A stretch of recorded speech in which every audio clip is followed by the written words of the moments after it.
High guys welcome back to my channel. আজি আমি কাৰেৰে 12 ঘণ্টা জাৰ্ণিৰে ফেমিলি ট্ৰিপছ এটাত ফুৰিবলৈ ওলাইছোঁ আৰু লগতে ল'ৰা ছোৱালী ছামাৰ ভেকেশ্যন। আৰু আমি ক'ত ক'ত ফুৰিম আৰু কি চাম দেখুৱাই যাম আপোনালোকক। গাইজ আজি মই ফাৰ্ষ্ট টাইম ব্লগ বনাইছোঁ, কিবা ভুল হ'লে শুধৰাই ল'ব। গাইজ আমি এতিয়া কাজিৰঙা অভিমুখে নগাঁও বাইপাছেৰে গৈ থাকিম আৰু গৈ পাইহে আপোনালোকক ক'ম। গাইজ এতিয়া আমি ৰাতি 7টা বজাত আহি পালোহি আৰু এটা হোম ষ্টে ল'লোঁ। Hi guys good morning. আজি নেক্সট ডে। আজি আমি ক'ত ক'ত ফুৰিবলৈ যাওঁ আপোনালোকক চব। গাইজ কালিতো ফুৰা নহ'ল, আজি নেক্সট ডে। এতিয়া আমি ৰেডি হ'ম, ফুৰিবলৈ ওলাই যাম। গাইজ আমি আহিলোঁ হাফলং ফুৰিবলৈ। ৰাতিপুৱা 6টা বজাত এয়া দেখিলোঁ বৰষুণ, এনেদৰে কিনকিনীয়া বৰষুণ দি আছে। আজিৰ দিনটো চাগে এনেদৰে বৰষুণে দি থাকিব, এনেদৰে ফুৰিব লাগিব আৰু ৰাতিপুৱা 8টা বজাত অনাৰে আমাক ব্ৰেড আৰু আন্দা দিলে খাবলৈ। খাই মেলি আমি ৰেডি হ'বলৈ। গাইজ এই কিনকিনীয়া বৰষুণত আমি আহিলোঁ হাফলঙৰ ডিমা হাছাত ভিউ পইণ্ট চাবলৈ। গাইজ চাওকচোন বৰষুণত মানুহবোৰে কেনেদৰে তিতি এনজয় কৰি চাই, ইমান ধুনীয়া বিউটি। অলপ কি আছে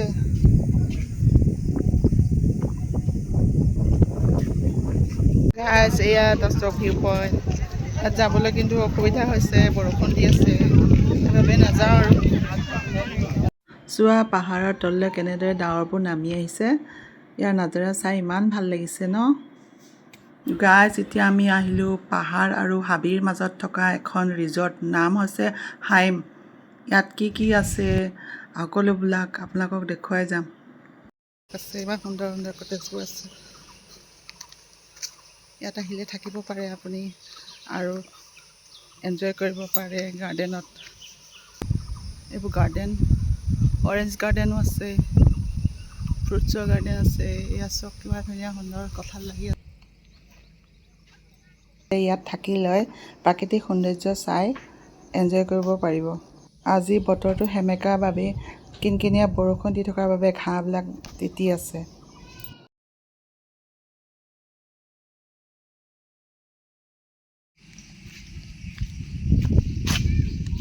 আৰু এয়া চাওক, এইটো ৰিচেপশ্যনৰ ৰুম, বাঁহেৰে বনাইছে ইমান সুন্দৰভাৱে।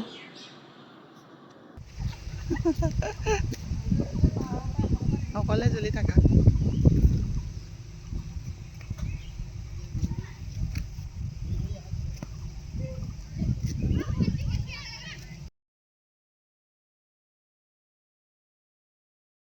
এই পুলটোত আনক খোজ কঢ়া দেখি ময়ো পাৰিম বুলি ভাবিলোঁ, ভয়ে লাগিলে। আৰু এতিয়া আমি গৈ আছোঁ হাইৱেৰ পৰা 3 কিলোমিটাৰ দূৰত এটা ৰাস্তা, একেবাৰে ঘন জংঘল আৰু জনশূন্য মানুহ। ইয়াত এটা মানুহ দেখা নাই, এনেকুৱা এটা ৰাস্তাৰে আমি গৈ আছোঁ। খুব ভয় লাগিছিল। গুগলে আমাক লৈ গৈ আছে, ভয়তে আৰু ঘূৰি যাওঁ যেন লাগিছিল। আৰু অৱশেষত জেগাটো ওলালোহি, মাধিকা টেম্পল চাবলৈ। এটা ইণ্টাৰেষ্টিং বস্তু আপোনালোকক দেখুৱাম। এই লেকটোৰ ওপৰত চাওক, এটা নেচাৰেলি হোৱা এটা ষ্ট'ন হাউচ। এয়া চাওক, নিজে হোৱা এটা ঘৰ। এইটো চাবলৈ বুলি আহিছোঁ আমি ইমান দূৰৰ পৰা। মাছো ওলাব ন ইয়াত? ওলাব।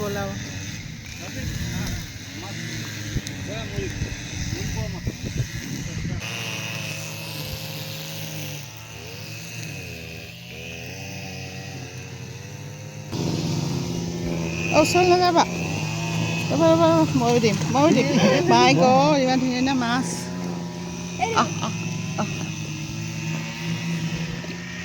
হেৰি খাইছে ন? ইমান ধুনীয়া মাছকেইটা, কালাৰ থকা। হ'ব দিয়া।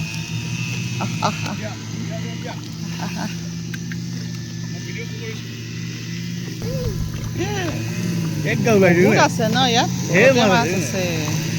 পাৰকেইজনী আহিছে চোৱা। হেৰি খাবলৈ আহিছে, দি দিয়া ধৰি দি দিয়া।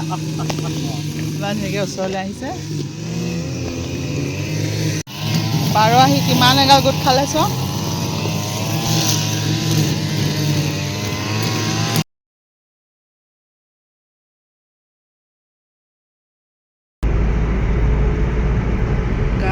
আজি থাৰ্ড ডে দিনাখন ৰাতিপুৱা 7টা বজাতে আমি হাফলঙৰ পৰা ঘৰলৈ বুলি যাত্ৰা আৰম্ভ কৰিলোঁ।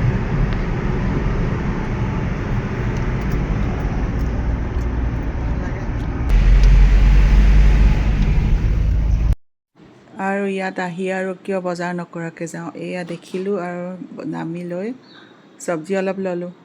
পাহাৰীয়া বাঁহগাজটোতো ল'বই লাগিব, সেয়া বাঁহগাজ ল'লোঁ।